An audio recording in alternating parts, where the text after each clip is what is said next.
Peço licença para alguns minutos da sua atenção e dizer clara e publicamente da minha preocupação diante os sucessivos desenvolvimentos que acontecem desses movimentos de rua.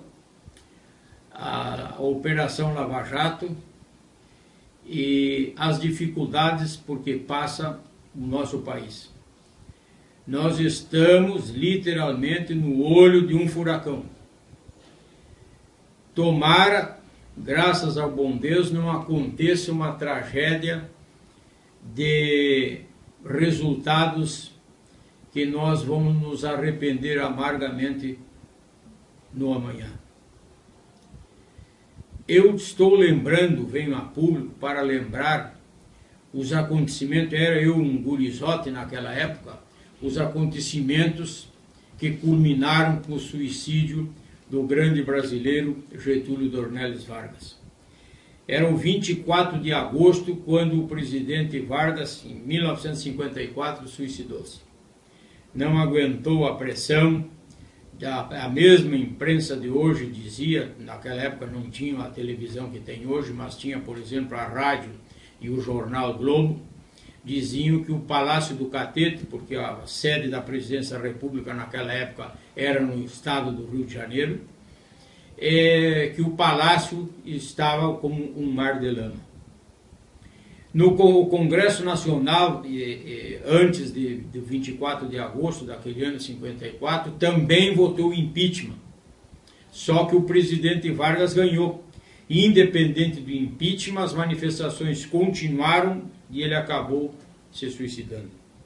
E em 1961, a 25 de agosto, Jânio Quadros renunciou.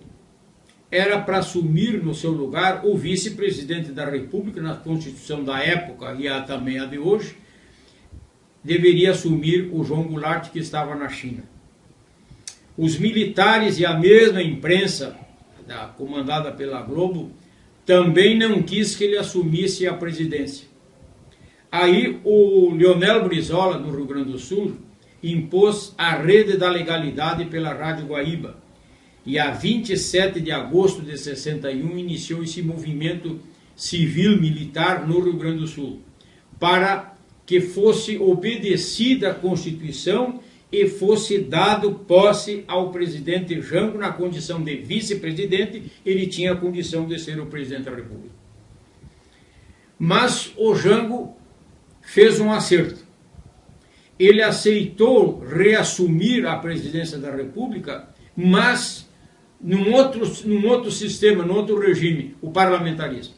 Ele aceitou isso aí. Aí por isso que o Brizola, inclusive, historicamente, os livros estão aí para dizer, o Brizola rompeu as relações com o João Goulart, porque o João Goulart não resistiu, não fez valer a Constituição. E aceitou a presidência da República, diminuindo a sua autoridade. Lembro até que quem foi o primeiro-ministro naquela época foi o Tancredo Neves. Mas a 6 de janeiro de 63, houve um plebiscito e a população, por larga maioria, 75% a 80%, resolveu o retorno do presidencialismo. Então o Jango foi reinvestido da sua autoridade presidencial. Mas a 31 de março de 64 houve o movimento militar, o golpe militar, e por 20 anos nós ficamos na ditadura sem escolher o presidente da República, nem governadores de estado, nem prefeitos de capitais e nem nas prefeituras tidas como áreas de segurança nacional os seus respectivos municípios. E veio as eleições de 2014, a presidência da Dilma ganhou. 2015 e 2016 são sucessivos movimentos de rua, pelo impeachment dela, pelo impedimento, pela queda dela, pela renúncia, e então nós nos preocupamos, porque a nação está dividida. Tem os que querem a derrubada da presidência e tem os que querem que ela seja mantida no cargo. Essa história nós já vimos e sempre teve uma conclusão dramática. Ora um suicídio, ora uma renúncia, ou um golpe militar.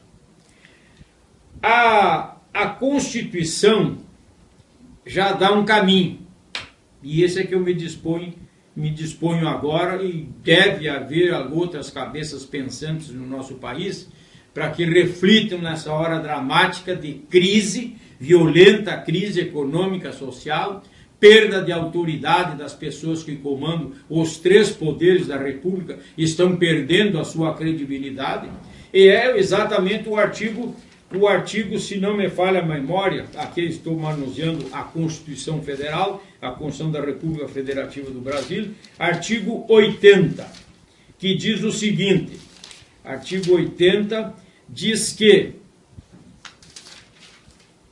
a criação de um Conselho da República como um órgão superior de consulta da Presidência da República. Dele participa o vice-presidente da República, o presidente da Câmara dos Deputados, do Senado Federal, os líderes da maioria e da minoria das duas casas congressuais, o ministro da Justiça e 6 cidadãos brasileiros de alta capacidade e qualificação moral e profissional. Compete ao Conselho da República pronunciar-se sobre intervenção federal, o estado de sítio e questões relevantes para a estabilidade das instituições democráticas. Então, meus senhores e minhas senhoras, a própria Constituição nos aconselha de que esse momento em que os lados estão muito radicais, estão muito intolerantes e o povo está tonto nas ruas, até não sabe o que vai acontecer na nossa República, quem é que vai substituir num caso de renúncia o impedimento da Dilma, quem que vai assumir, porque na linha sucessória todos estão comprometidos com a Lava Jato. Essa é a realidade. Todos estão comprometidos com a Lava Jato. E a ver pela denúncia do senador Delcídio do Amaral, esse diz com todas as letras o nome dessas pessoas, as maiores e representatividade que tem na República, estão envolvidos na Lava Jato. Então, quem é que vai assumir o nosso país? Então, é bom baixar os ânimos, nos acalmarmos, antes que nós nos arrebentemos na rua e quem vai assumir, por exemplo, a responsabilidade de uma eventual tragédia? Então, conclamo a todos, a outros nesse mesmo sentido, que cumpram a Constituição. É um momento de crise, que se convoque então o Conselho da República e essas lideranças, isentas de qualquer ânimo, isentas de qualquer lado, possam encontrar um caminho de paz e de estabilidade para as nossas instituições democráticas. Muito obrigado.